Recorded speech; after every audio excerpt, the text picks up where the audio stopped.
Ativa esse tribunal popular, porque a questão da terra é uma questão que toda a vida, né, eu fui bastante envolvida, sempre o meu trabalho é mais a comunidade de base, nas SEBs, em todos os encontros, a gente sempre está buscando essa questão da terra, porque a terra é, como já foi falado aqui, a nossa mãe, um termo que eu sempre uso em nossos encontros.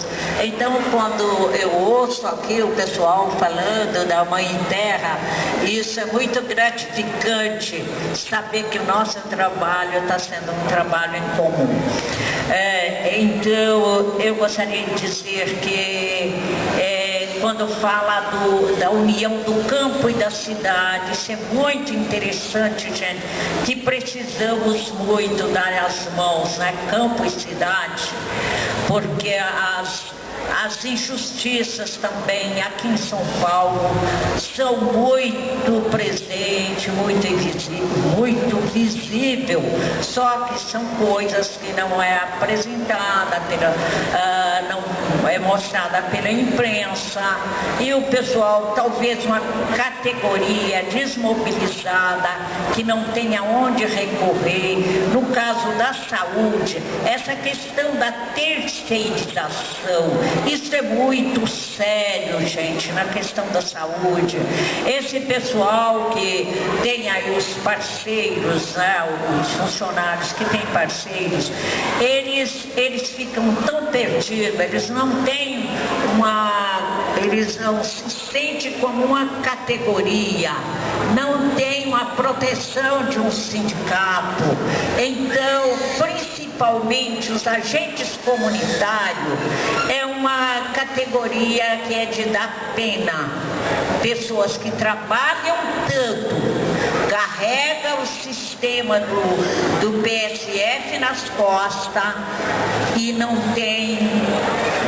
é reconhecido por um sindicato, por nada, não tem com quem reclamar. São muitos que estão hoje com problemas psicológicos pelo trabalho, por trabalhar tanto, não ser reconhecido, ganhando muito pouco e ainda não pode abrir a boca. É um pessoal que vive cada vez mais alienado, porque eles têm medo de participarem de qualquer encontros sociais, assim, encontros políticos, porque são recomendados pelos os gerentes das unidades básicas de saúde, que se eles tiverem alguma participação política, vão para a rua. E talvez muitos já estão numa idade chegando o tempo de aposentadoria, aí tem medo, apesar de ganhando uma miséria, ainda acha que é melhor do que ficar desempregado.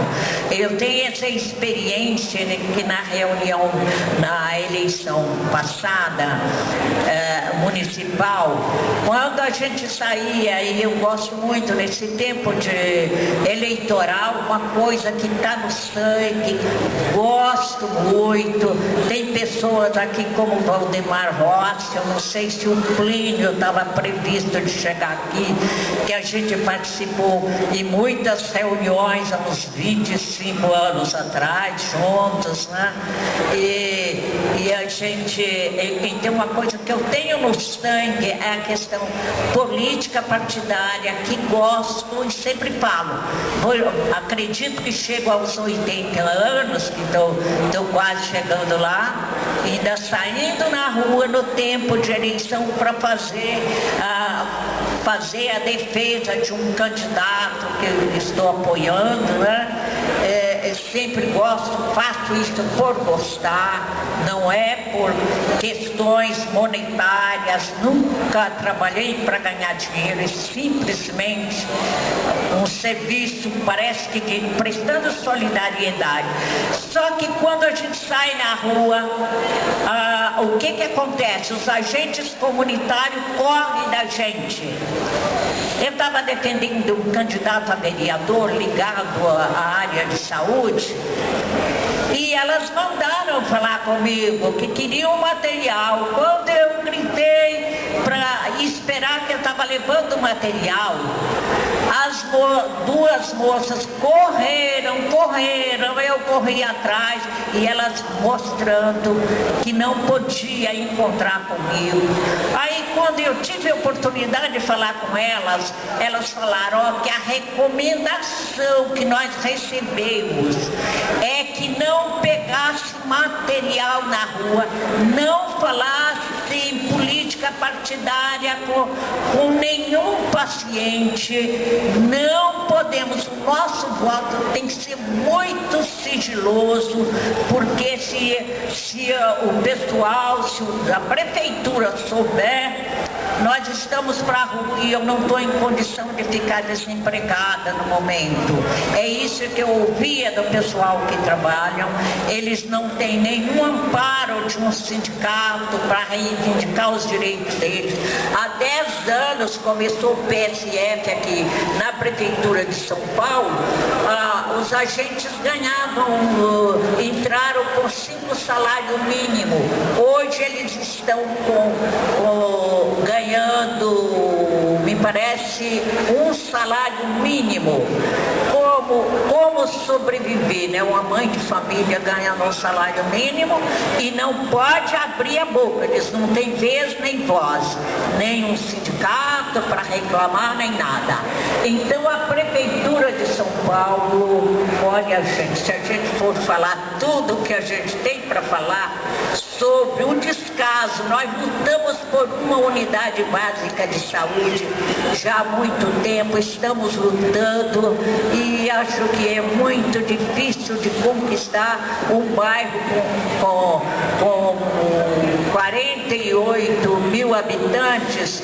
Nós temos uma unidade básica de saúde de 20 e tantos anos, e daí para cá não conseguimos, sempre em busca de outra unidade de saúde, mas não, o descaso da população, do poder público é muito grande, não dá atenção para a necessidade do povão. Agora tem outra.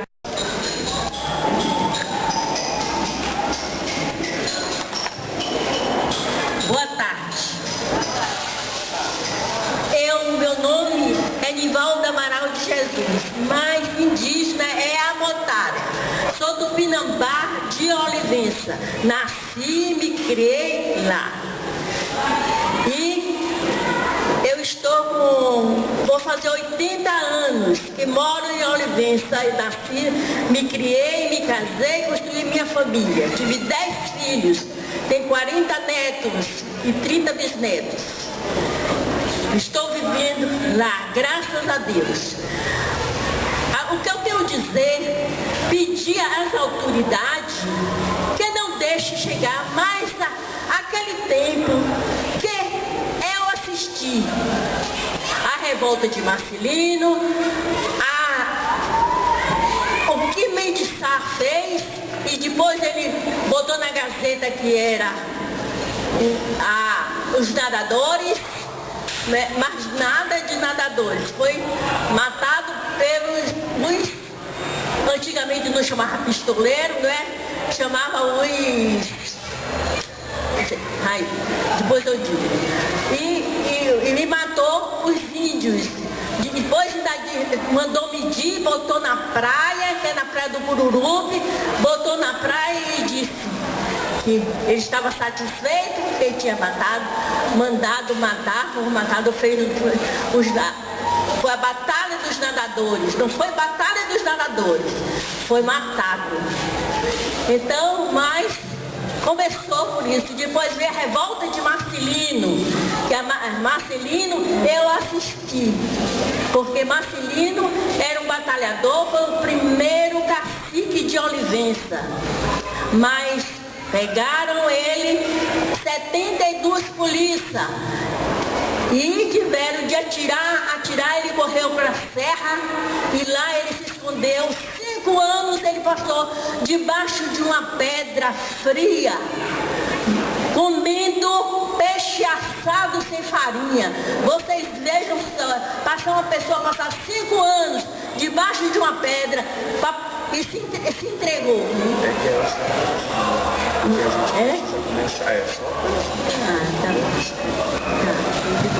Não tem importância. Eu ia contar o caso todo imaginando, mas já que não dá tempo, não tem importância, não é isso? Então eu vou dizer a poesia que eu escrevi dizer. Esta terra tinha dono de uma grande nação, descoberta pelos brancos, para nós, povos invasão. Aqui não tinha divisa, não tinha cerca nem picada. Nossa riqueza era partilha, aqui não se acumulava nada, mas hoje tudo é garantia. Mas quem pratica a igualdade não precisa de utopia. É isso mesmo que eu queria falar a vocês dessa manhã.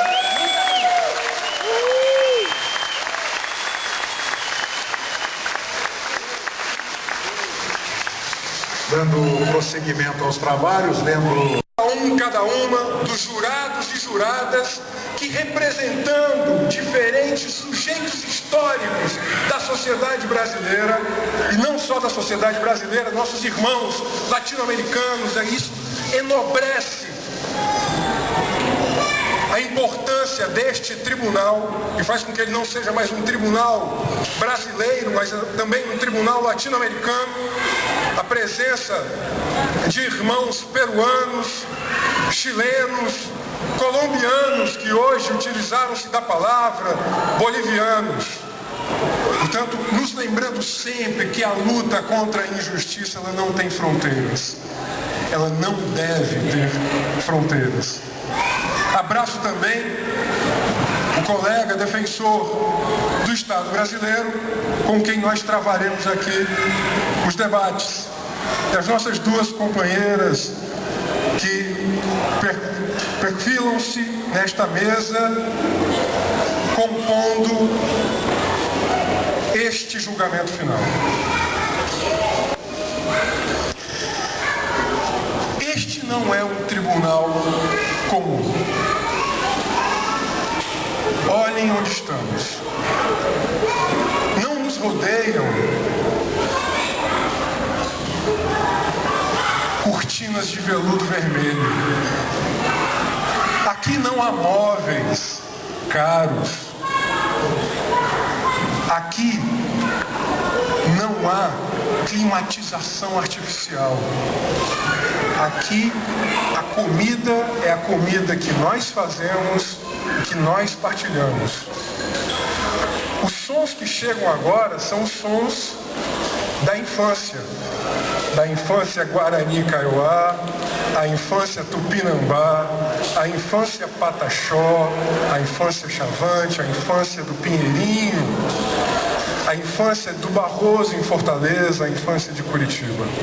Este, sem dúvida alguma, não é um tribunal comum, ele é popular. Exatamente por isso está a sua grandeza. Nós não nos rendemos ao rito comum do Estado, desse Estado que na verdade não poderia se julgar, portanto nós não poderíamos apelar ao judiciário deste Estado, porque ao julgarmos o Estado brasileiro, também vamos julgar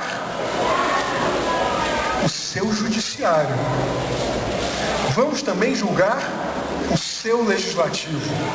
Vamos julgar o seu executivo.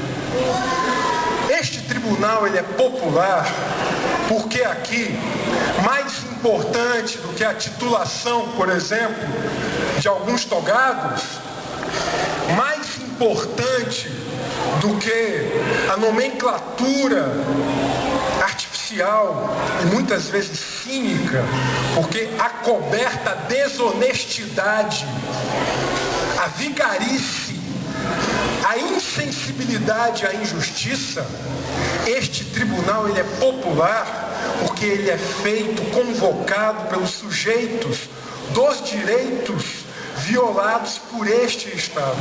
Portanto, eu queria começar a minha acusação fazendo, antes de mais nada, uma grande saudação à existência deste Tribunal Popular da Terra. Nós precisamos de mais tribunais assim. Nós precisamos de tribunais aqui no Brasil, na América Latina, no mundo inteiro. Nós precisamos que o povo tome a história nas suas mãos e que faça, portanto, o julgamento que a história nos obriga a fazer. Nas últimas sessões, no dia de sexta e no dia de sábado, nós ouvimos aqui acusações gravíssimas em cada uma das 6 sessões. A sessão trazida pelos homens e mulheres, campesinos e campesinas massacrados pelo agronegócio, massacrados no interior do estado de São Paulo pela Cutrale. É necessário que os nomes sejam ditos. Nós aqui tivemos um libelo acusatório feito por homens e mulheres que se debatem contra a enganação que é a segregação socioespacial em Curitiba. Aquela que é apresentada como cidade modelo, a sessão de sexta-feira desmontou a ideia de cidade modelo. Não há pedra sobre pedra, na verdade é um padrão urbanístico capitalista clássico. Dizia Lefebvre, se queremos entender a luta de classes, olha a cidade.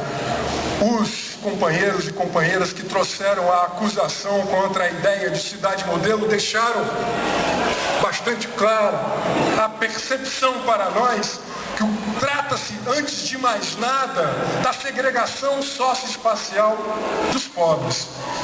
Este país, onde o andar de cima fica a todo o momento querendo nos lembrar que o andar de baixo tem o seu lugar. Lembramos na terceira sessão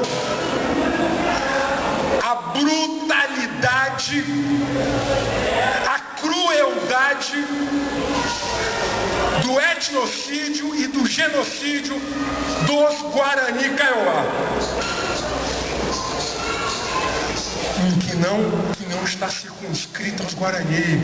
Os Tupinambá nos lembram da sua dor, os Pataxó nos lembraram da sua dor. Mas aqui também, na acusação, mais do que uma acusação e um lamento que tivemos na sessão dos Guarani, foi uma aula de resistência e de dignidade que nenhum Estado pode atropelar. Na sessão sobre Fortaleza, tomamos Fortaleza como exemplo do que os mega eventos patrocinados com dinheiro público estão fazendo com a sociedade brasileira. O Brasil está de joelhos diante da FIFA. Foi isso que a sessão de Fortaleza nos mostrou. As remoções causadas por obras de forma absolutamente autoritária, que nos lembraram inclusive os piores anos das reformas urbanas do princípio do século XX, dizem a nós que a Copa do Mundo é um negócio para a FIFA e que o Estado brasileiro, o governo brasileiro, o legislativo brasileiro, ao aprovar a lei da Copa, se colocou de joelhos. Mas o povo resiste. No Comitê Popular da Copa, das 12 cidades, Fortaleza foi dada como um exemplo dessa resistência também. Tivemos a sessão do Pinheirinho. Direito à moradia adequada, de todas as formas de negação da dignidade, a desocupação violenta do Pinheirinho nos silenciou a todos e a todas. Porque não há nada sobre a terra, não há lei alguma inscrita em nenhum diploma que justifique ou legitime que o Estado se utilize da sua força violenta para arrasar a vida dos mais pobres. Tivemos a sessão de Belo Monte, que talvez seja a seção representativa de um modelo de desenvolvimento cujo titular, o sujeito fiador, é o governo federal. Uma lógica de desenvolvimento que mata a água e a floresta, e matar a água e a floresta é nos matar a todos e a todas, que desaloja e expulsa povos indígenas que ocupam aquela bacia há séculos. Belo Monte nos ensinou na sua resistência que fazer Belo Monte é matar o futuro. O futuro está na floresta. O futuro está na resistência desses povos. O futuro é, sem dúvida alguma, a água protegida e valorizada. É na floresta que nós nos encontramos. É na floresta que nós bebemos da fonte da vida. Nós hoje tivemos a sessão sobre a morte de militantes, que não é fenômeno novo na história do Brasil. O poder despótico, o poder do capital, o poder da civilização do capital, entre aspas, civilização, fica a todo tempo nos lembrando que aqueles que se levantam contra a injustiça, há séculos, são vilipendiados, são torturados, são humilhados, são exterminados. Portanto, as sessões que aqui tivemos, elas não nos deixam dúvida, senhores jurados, senhoras juradas, senhor presidente.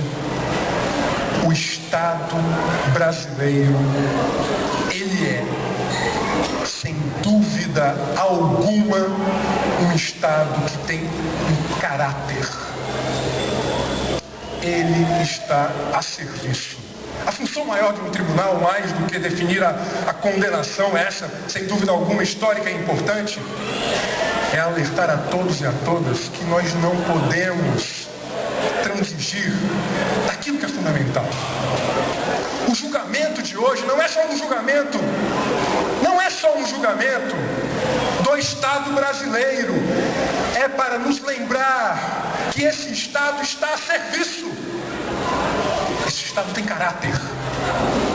Esse Estado que veio de Caravela, esse Estado que começa o processo de invasão daquilo que se chama Brasil num 22 de abril, e portanto não há data mais simbólica do que negar a invasão ao fazermos um julgamento popular da invasão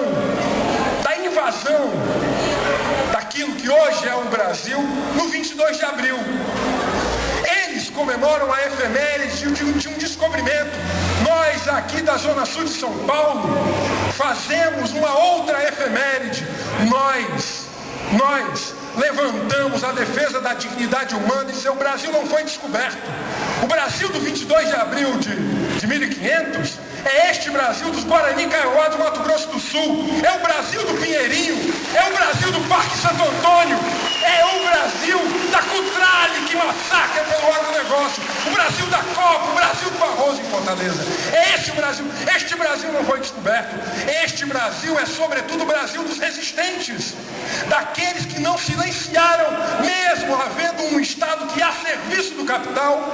Ele quer silenciar pela violência. Ele quer silenciar pela cooptação, pela enganação. Portanto, de que acusamos esse Estado? Nós acusamos esse Estado de genocídio. Este Estado é genocida há 512 anos. Este Estado, em todas as suas múltiplas expressões, ele é genocida quando ele, por ação, ele financia, banca, oferta crédito aos monopólios capitalistas, como o agronegócio, como o agrocombustível. E aqui uma licença nada poética ao ouvirmos o relato dos Guarani ou o relato da Cutrália, é esse Estado que esmaga os seres humanos, assim como a cana é moída desde o século XVI e XVII, antes nos engenhos, hoje na indústria do agrocombustível. Nos neguemos a falar em biocombustível, não há nada de bio, é agrocombustível o que se faz no Brasil. É este Estado, portanto, que nós o acusamos de genocídio dos seus povos tradicionais. Nós o acusamos de genocídio ao ser cúmplice, ao participar. São três possibilidades aqui na nossa acusação de centenas de lutadores e lutadoras contra os monopólios capitalistas. Este estádio, ele é genocida e ele é etnocida, porque ele quer ver extintas as populações tradicionais. E aqui eu chamo a este julgamento a memória da resistência dos quilombola, que também aqui são sujeitos vilipendiados do direito à dignidade humana. Esse Estado é acusado de ecocídio. O que é Belo Monte? É um ecocídio. A terra, a água, a floresta estão sendo trituradas, estão sendo exterminadas, estão sendo assassinadas. O Estado brasileiro é ecocida, não há o que dizer. Esse Estado que é genocida, etnocida, ecocida, ele mata, extermina, ele patrocina, ele está a serviço do capital. Quando, por exemplo, se utiliza do BNDES para financiar Giral e Santo Antônio, Belo Monte, as obras da Copa, o agrocombustível, o agronegócio. Nós não podemos ser piedosos nem ingênuos. Esse direito nós não temos. Esse direito nós não temos. Esse Estado, ele se estende no tempo. Ele se estende no tempo. Esse modelo de desenvolvimento ecocida, etnocida, genocida, ele não começou de agora. Os que estão aí no governo federal, nos governos estaduais, nos governos municipais, e nós os acusamos todos, seja por ação ou seja por omissão. Silenciar diante de Pinheirinho é cumplicidade. Silenciar diante da Cutrália é cumplicidade. Nós acusamos a Cutrália aqui, no Tribunal Popular da Terra, mas ela está a serviço e ela tem seus cúmplices nos governos federal e estadual.